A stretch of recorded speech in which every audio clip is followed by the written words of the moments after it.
Greetings. Is there a hidden dimension, in a missing dimension, you could say, or a hidden dimension in geopolitics? Is there a hidden dimension in geopolitics? There are analysts who know a lot. There are pundits who can really help you, especially if you are maybe a major business executive and you have interests in different countries. There's some advice that could be very helpful to you. But no pundit has the complete story. Unless, of course, that person is a very diligent student of the Bible. Because there is a hidden dimension in geopolitics. It's the spirit realm and the reality that God is ultimately in control. I want to talk a little bit about that today. God is in control, and He is guiding and directing world events according to His plan. And He, at times, has inspired prophecies about the future so that, as I said, diligent students of the Bible can read the prophecy and have some sense of what is going to happen.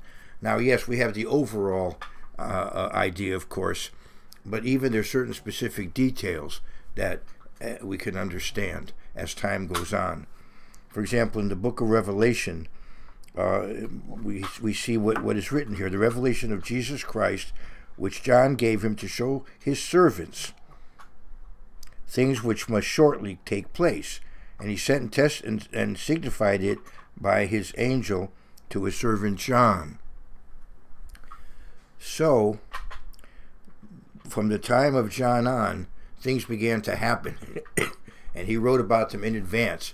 And it's not just things that happened shortly, after his death, but on they go to the end of time and beyond. When you come to the end of the book of Revelation. So this is really the history unfolding in advance. And God is omnipotent, omniscient, omnipresent, omnibeneficent, and eternal. And he can tell us what we need to know. On the other hand, we're not going to have the entire picture. We're not going to have a full understanding.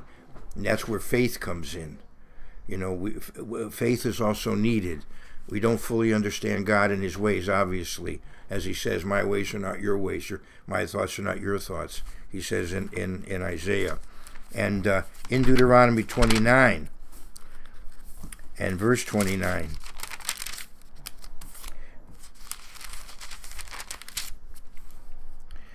the secret things belong to the eternal our God, but those things which are revealed belong to us and to our children forever, that we may do all the words of this law. So to help us on our, I'll call it, Christian walk, He has revealed certain things to us, and as we get near events that are important, God will guide and direct us to understand what we need to understand. It reminds me of John 15, where before His arrest, Jesus says,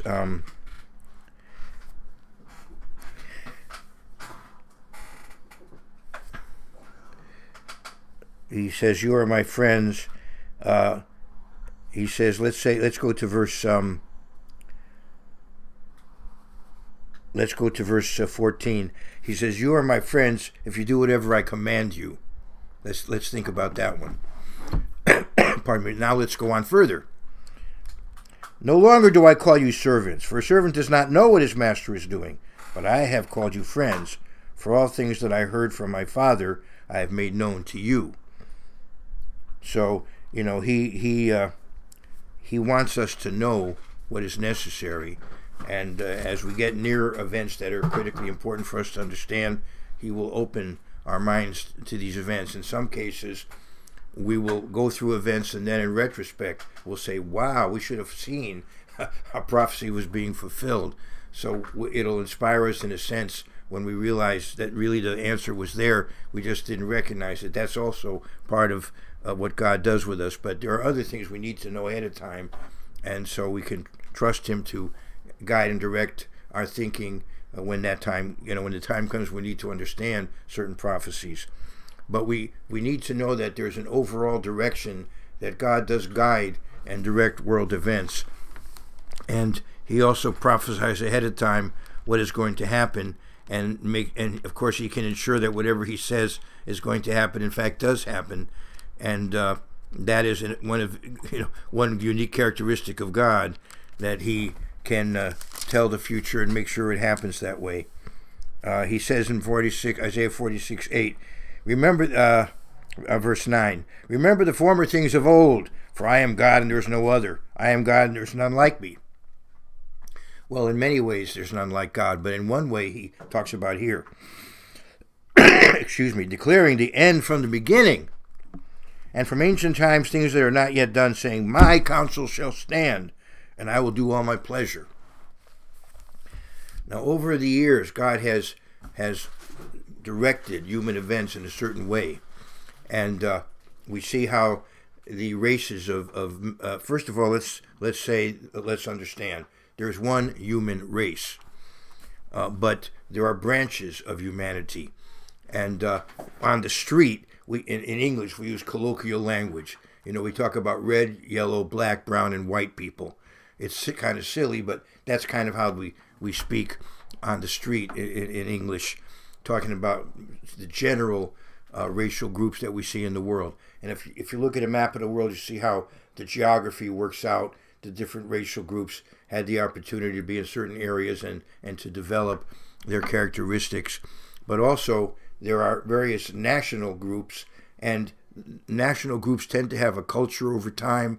And it's interesting how that culture persists over time. And even sometimes when you move groups, if you move enough of them together, even in a new environment, they will continue, for extended period of time to maintain that culture. And that's all part of the way God is directing history. I want to go to Deuteronomy 32. Well, let's first go to Acts 17 and verse 26. Acts 17 and verse 26. Here Paul is the center of the Hellenistic culture. He's in Athens, the intellectual center of the secular world. And in Genesis, in Acts 17 and verse 26, he says, and he has made from one blood every nation of man to dwell on all the face of the earth, and has determined their pre-appointed times and the boundaries of their dwellings. So yes, there's one human race, but there are different nations with strengths and weaknesses that contribute to the whole. It would be a very boring world if we were just all one, one kind of culture, one kind of person. With the variety is we used to have a saying in English, variety is the spice of life. Well, different nations have different strengths and weaknesses that they bring, to the human race as a whole. And God has directed, in many cases, as we see here, where the rise and fall of nations, and where they wind up on the map of the world, and how they interact with other nations. And he has a plan that he's working out. And but there is one human race. I want to go to Genesis 3 and verse 22. Verse 20. And Adam called his wife's name Eve because she was the mother of all living. So all human beings, according to the Bible, come from Adam and Eve. But as I said, there are branches of humanity, and there are various nationalities that have remained together and have reproduced and produced cultures that have persisted over time.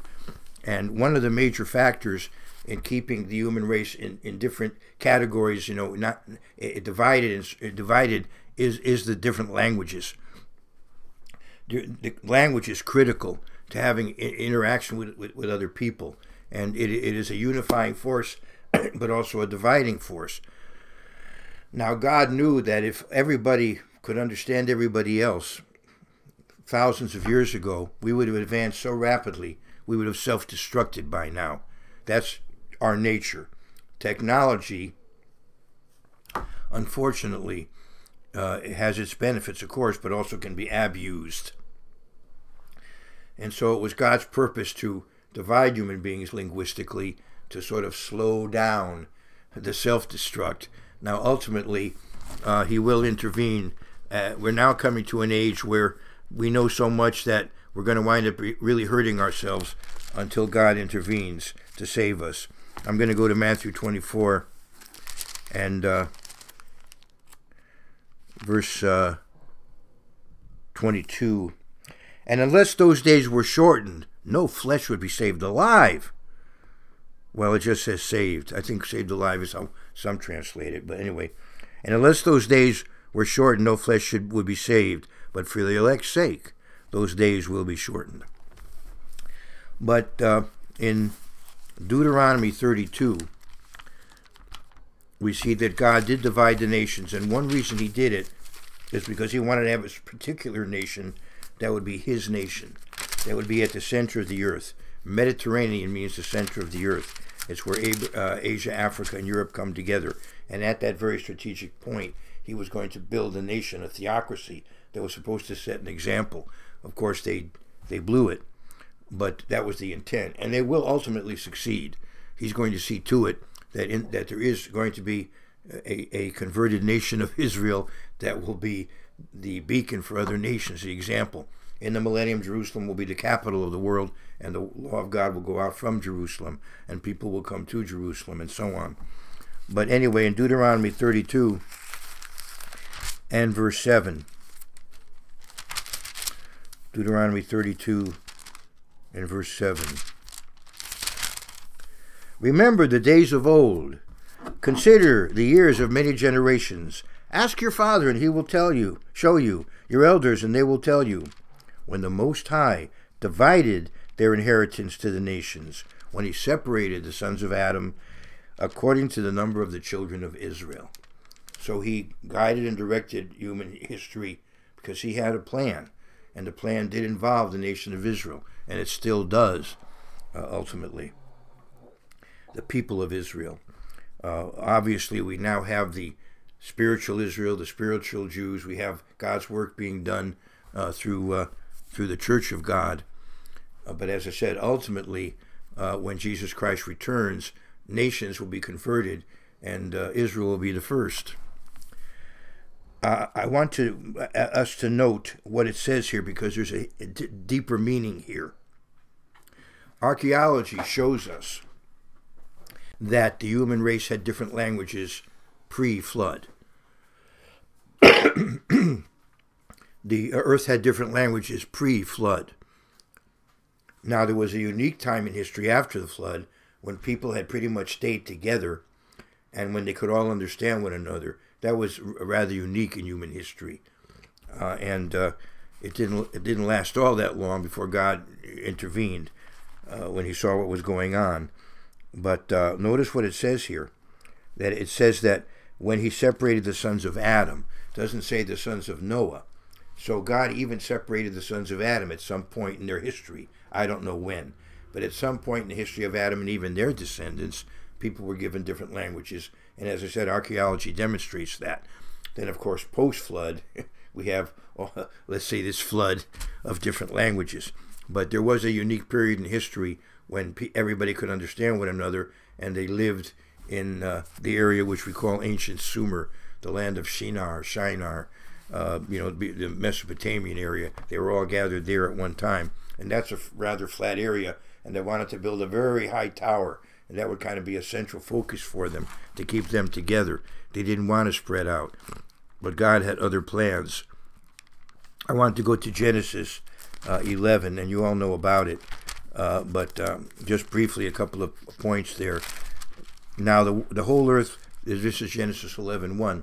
Now the whole earth had one language and one speech. And it came to pass, well, let's just jump down in verse 4. And they said, come, let us build ourselves a city and a tower, whose top is in the heavens. Let us make a name for ourselves, lest we be scattered abroad over the face of the whole earth. So they said, let us build a tower. Let us build a city and a tower. Well, God, speaking to his angelic realm, the angelic court, he says, let us confuse their languages. Although he did it in an orderly way. But he did confuse their languages.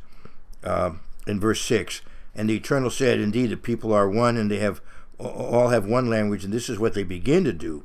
Now nothing that they propose to do will be withheld from them. And we see that more and more coming to pass in our age, all the fantastic things that we're doing. But unfortunately, many of them can be also utilized for harm.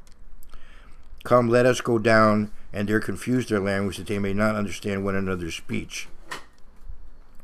So therefore they were scattered across the earth, and Genesis 10 gives us the table of nations, the major branches of humanity, and then Genesis 11 tells how they were scattered. Genesis 10 first gives the genealogy of the human race in a general sense, and then Genesis 11 shows how God divided them up, what he did through language. Differences in language were a major factor there. Okay, so you're with me on that. And as I said, he was dealing also with the angelic realm here. And it seems to me that as nations come together, there seems to be almost a spirit that has some influence over the nations. You know, that it's not the world. The world, as we know it, is more than a physical world. There is a spirit reality, and there is an angelic realm. There is, unfortunately, a demonic realm. Of course, God is ultimately in control. But this whole spirit realm, of course, we only know about it through revelation. So when we talk about world events, geopolitics, we have to realize there is that missing dimension. We're not going to, material facts are not going to be enough for us to see how things are going to work out. I want to go to Revelation again, where I was before, and continue on. We're in verse 4. John, to the 7 churches which are in Asia, Revelation 1:4. Grace to you and peace from him who is, and who was, and who is to come, and from the 7 spirits who are before his throne. Now, I would let's say, hypothesize that these are the 7 angels that we're going to read about later. And I want to go to verse 20 of that chapter. The mystery of the 7 stars which you saw in my right hand are the 7 golden lampstands. The 7 stars, the mystery of the 7 stars which you saw in my right hand and the 7 golden lampstands. He saw them, now he's going to understand what they mean. The 7 stars are the angels of the 7 churches, and the 7 lampstands which you saw are the 7 churches. To the angel of the church in Ephesus write. So in each case, he's writing to an angel, and then John is recording it. So it would seem that over each stage of the history of the church, of God's church over the centuries, there is an angel supervising in some ways or influencing that community. And that may also be true for nations. As I said, we only have a partial picture, as Paul says. You know, I see in part. You know, 1 Corinthians 13. I want to go to the book of Daniel, the 10th chapter, and not wanting to bog down in all the ins and outs of this. One could, there's a lot that could be at least speculated about. But in Daniel 10, he sees this angelic being. And the angelic being says in verse 12 of Daniel 10, Then he said to me, Do not fear, Daniel, for from the first day that you set your heart to understand and to humble yourself before your God, your words were heard, and I have come because of your words. So Daniel, in a way, was being tested is regarding patience. He had to wait some time before he got his answer. And so our prayers are not always answered immediately. But the prince of the kingdom of Persia withstood me 21 days. And so evidently God allowed this. He allowed a hostile spirit being. There are demonic beings that are generally limited to the earth. But they do have an influence over our civilization. It's one reason why we have the problems that we have. There is a real devil, there are real demons. But the prince of the kingdom of Persia withstood me 21 days, and behold, Michael, now I would think, in this case, this prince of the kingdom of Persia is a hostile spirit being. But I do believe that there very likely are, as I said, spirit beings that influence each nation, and from a positive point of view, that help, that guide and direct those nations. In this case, we have a hostile spirit that was influencing, that was ruling over Persia at that time. But the prince of the kingdom of Persia withstood me 21 days, and behold, Michael, one of the chief princes, came to help me. So God allowed this to go on, and evidently there were several spirit beings involved in restraining the one that appeared to Daniel, because I'm going to keep reading. Michael, one of the chief princes, came to help me, for I had been left alone there with the kings of Persia. So evidently there are various beings that at that time were being allowed to influence events in Persia. And sometimes, as you know, Persia had some negative events. They were positive and negative. Positive, Cyrus tells the Jews, go home, rebuild your city, rebuild your temple. Positive. Negative, Haman says to Xerxes, let's exterminate all the Jews that we can. That's the negative side. So anyway, we have these negative spirits influencing Persia, but we have Michael, coming to help this other spirit being. And verse 14. Now I have come to make you understand what will what will happen to your people in the latter days. For the vision refers to many days yet to come. So here we see again, a kind of veil partially removed, where we see that there is a spirit realm that influences events. And yet we see that God does predict ahead of time what's going to happen. And so we do have a lot of prophecy in the Bible, including in Daniel. Now I would like to go back to Daniel, to the 12th chapter. Here again we have a reference to Michael. But here it seems that Michael has a special relationship with Daniel's people. Daniel, as you know, was a Jew taken into captivity and finally rose to great prominence in the Chaldean Empire and then later in the Medo-Persian Empire. But notice this prophecy given to Daniel, and he's told, you're not going to understand it, it's for a later time. Verse 9, Daniel 12, and he said, go your way, Daniel, for the words are closed up and sealed till the time of the end. So some of what we see here in Daniel 12, we're not going to understand them even yet. But the point I wanted to bring out is in the beginning of the chapter. At that time, Michael, who is like God, that's what his name means, right? At that time, Michael shall stand up, the great prince, who stands watch over the sons of your people. And so let's go again. I interrupted myself, so I'll just try to read through the whole verse. At that time, sometimes I'm very rude to myself. At that time, Michael shall stand up, the great prince who stands watch over the sons of your people. And there shall be a time of trouble, such as never was since there was a nation, even to that time. And at that time your people shall be delivered. So we see, and when Jesus Christ returns, we see he has, an angelic force with him. You can read about that in the book of Revelation. So there is this factor in human history and geopolitics that we only, have a certain partial understanding of, but we know that it's there. It is real. And it has an impact. And I want to go to a particular part of the Bible that brings this out, where the curtain is lifted for briefly, and one can see the kind of things that happen in the spirit realm that influence the international events, world affairs. I go to 2 Chronicles, the 18th chapter. Now you could go to 1 Kings 22. And I go to 2 Chronicles, the 18th chapter. And it's a very, very interesting passage to read. And it's very colorful. And you'd enjoy reading the whole passage, although it's kind of sad. It talks about a wicked king and how he meets his end, so it's got its sober parts. But there are some parts that are in a way entertaining. But the fact of what I want to zero in on is what Micaiah tells King Ahab and King Jehoshaphat. Jehoshaphat has made a mistake. He has gotten involved with a wicked person. Way too involved with a wicked person. We have to be careful of that. Now, obviously, you're not a snob. You're not a hermit.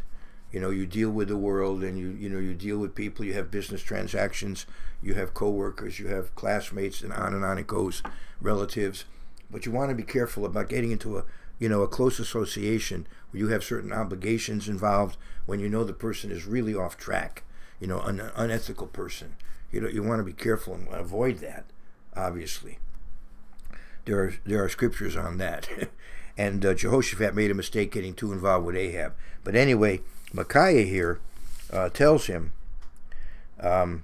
verse 18, tells Jehoshaphat and Ahab and others, around who want to listen, including these false prophets that have prophesied differently.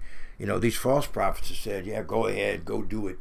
You're going to win this war, and they were inspired. They felt, some of them, I guess, felt inspired to say these things. Verse 18, then Micaiah said, therefore hear the word of the Eternal. I saw the Eternal sitting on his throne, and all the host of heaven standing at his right hand and his left. And the Eternal said, who will persuade Ahab, king of Israel, to go up that he may fall at Ramoth Gilead? Ahab was wicked, and God intended that he be defeated here and lose his life here. This was going to be the end of Ahab. So he was going to lure him into this battle.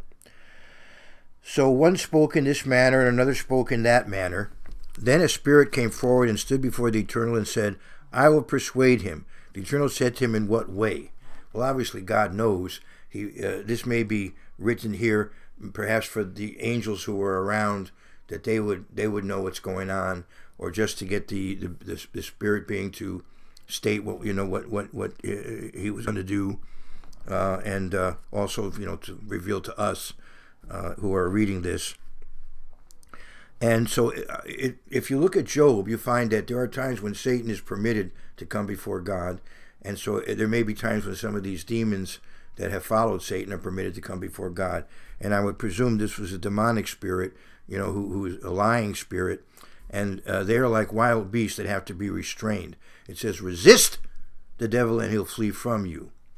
Don't dabble in the occult. Don't dabble in the bizarre and the weird, and that kind of thing. Don't focus your mind on those kinds of things. Resist the devil and he'll flee from you. But so these demons are like caged wild animals, and they're restrained. But at times God can allow a demon loose to influence events according to how he wants, according to his plan. He's ultimately in control. So here we go to verse 21. So he said, I will go out and be. This is what the spirit. I assume it's a demonic spirit. This is what the spirit says to God. So he said, I will go out and be a lying spirit in the mouth of all the prophets. And the Eternal said, you shall persuade him and also prevail. Go out and do so. So, this is going to work. and it did. Ahab was inspired by this whole group of prophets that he had, to go and do what he wanted to do. And the leader of them tried to force Micaiah to go along. And Micaiah said, well, I'll read that. And verse 13. Micaiah said, as the Eternal lives, whatever my God says, that I will speak. Whatever my God says, that I will speak. He was under a lot of pressure. And what finally happened to him, by the way, once he gave this prophecy, well, let me just keep reading. I'll read 21. So he said, I will go out and be a lying spirit in the mouth of all his prophets. And the Eternal said, you shall persuade him and also prevail. Go out and do so. Therefore, look, the Eternal has put a lying spirit in the mouth of these prophets of yours, and the Eternal has declared disaster against you. Then Zedekiah, the son of Chenaanah, went near and struck Micaiah in the cheek and said, which way did the spirit from the Eternal go from me to speak to you? Very sad. And Micaiah said, indeed, you shall see on that day when you go into an inner chamber to hide. Then the king of Israel said, take Micaiah and return him to Ammon, the governor of the city, and to Joash, the king's son, and say, thus says the king, put this fellow in prison, and feed him with bread of affliction and water of affliction until I return in peace. All he gets is bread and water, and possibly unleavened bread at that. And Micaiah said, if you ever return in peace The Eternal has not spoken by me. And he said, take heed, all you people. Now, if you keep reading the account, excuse me, Ahab did all he could to try to thwart the prophecy. But if you read the account, well, I guess I have time to see what happened. Let me just keep reading. Verse 28, because in other words, when God says something's going to happen, you're not going to, like with Herod. Herod unfortunately massacred all of these children, but God delivered Jesus from the infant Jesus from that, and he lived to have his ministry, and so on. Haman tried to destroy all the Jews and turned around. The Jews became for a while prominent in the Medo-Persian Empire, and Haman and his 10 sons were hanged. So as I said, God is in control. God is on his throne. Verse 28. So the king of Israel and Jehoshaphat, the king of Judah, went up to Ramoth Gilead. And the king of Israel said to Jehoshaphat, I will disguise myself and go into battle, but you put on your robes. So the king of Israel disguised himself, and they went into battle. Why did Jehoshaphat do that? Well, maybe he felt like he could rally his troops. Somebody needed to go out and look kingly. The king of Israel had wanted to be safer, he thought, so he didn't want to look like a king where people would want to go after him. So somehow Jehoshaphat went ahead and just looked like a king. Now the king of Syria had commanded the captains of the chariots who were with him, saying, fight with no one, small or great, but only with the king of Israel. So evidently the king of Israel had an inkling that would be the case, that they really would be going after him. So he just dressed as an average soldier. So it was when the captains of the chariots saw Jehoshaphat that they said, it is the king of Israel. Therefore they surrounded him to attack. But Jehoshaphat cried out, and the Eternal helped him, and God diverted them from him. So somehow God intervened in such a way. Evidently Jehoshaphat prayed, and God intervened. It may very well be that some of these people, VIPs that were in charge of the military, knew Jehoshaphat, knew Ahab, and so they knew that this wasn't the king of Israel. Or maybe Jehoshaphat said something, but maybe he did have people around him who were of his tribe, and maybe he said, men of Judah, protect me, or something, so they knew he was a king of Judah. But somehow they did know that he wasn't the one they were really after. They were after the king of Israel. And so miraculously, because they were so obsessed with, it reminds me of the story Moby Dick. This person's like obsessed with getting this particular whale. They were obsessed with getting the king of Israel. Well, see, Israel was the nation on their border. Israel was the kingdom of the north, and they were on the border of these people. I think this is the people who were based up in Syria. And they were on the border of those people, so they were the chief enemy. So anyway, let's continue. For so it was when the captains of the chariots saw that it was not the king of Israel, that they turned back from pursuing him. Now a certain man drew a bow at random and struck the king of Israel between the joints of his armor. So he was dressed as a normal soldier, he had armor on, and still the prophecy was fulfilled. You're not going to thwart God's will. So he said to the driver of his chariot, turn around and take me out of the battle, for I am wounded. The battle increased that day, and the king of Israel propped himself up in his chariot facing the Syrians until evening, and about the time of sunset he died. So the Syrians had their wish, because the king of Israel was a wicked king. But Jehoshaphat, a righteous king, was saved and was able to go home, although a prophet in 19th chapter said to him, what were you doing up there? You're fortunate. God's going to, because you've done so many good things, God's not going to hold you particularly accountable for that. But in effect, be warned, that was not the right action. But, you can keep reading. Jehoshaphat was generally a righteous king. In this case, he made a bad judgment, and he was criticized for it by a prophet in the 19th chapter. But you see that who could have predicted this? If you're a pundit, you could be the greatest analyst in the world. You could be so learned, but you don't know what's going on in the spirit realm. You don't know what's going on behind the scenes, and you don't know what necessarily what God has in mind unless He reveals it to you. So you see, there is that missing dimension, and so the Bible does reveal how history is going to turn out. And now there are some things we can understand. We can look back at history and see how prophecies were fulfilled. And there are some things we can even look forward to. We have to be careful, though. A lot of people are not careful enough in the way they study the Bible. You know, it's not only inspiration, it's also perspiration. You need to put all the scriptures together, and you need to tremble before the Word of God and not to push your own agenda, as often, unfortunately, is the case in some of these prophetic interpretations. Let's be very cautious with it. Let's be reverential, but let's still, let's read these prophecies and understand them as best we can. And there's also moral lessons to learn. You know, the importance of a moral civilization, the importance of people maintaining standards, and frankly, most societies have a sense of right and wrong and what they need to do. They often don't do it, but they've had their philosophers, their teachers, their people who try to guide them in a virtuous path, and unfortunately many times they ignore them. But now much of the world has the Bible, and at one time the Bible was highly respected. Unfortunately now it often is not.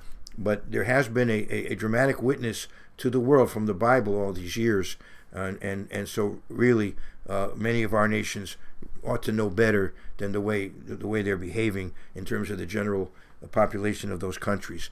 There does need to be a reevaluation of how our civilization is going, if we don't want to self-destruct.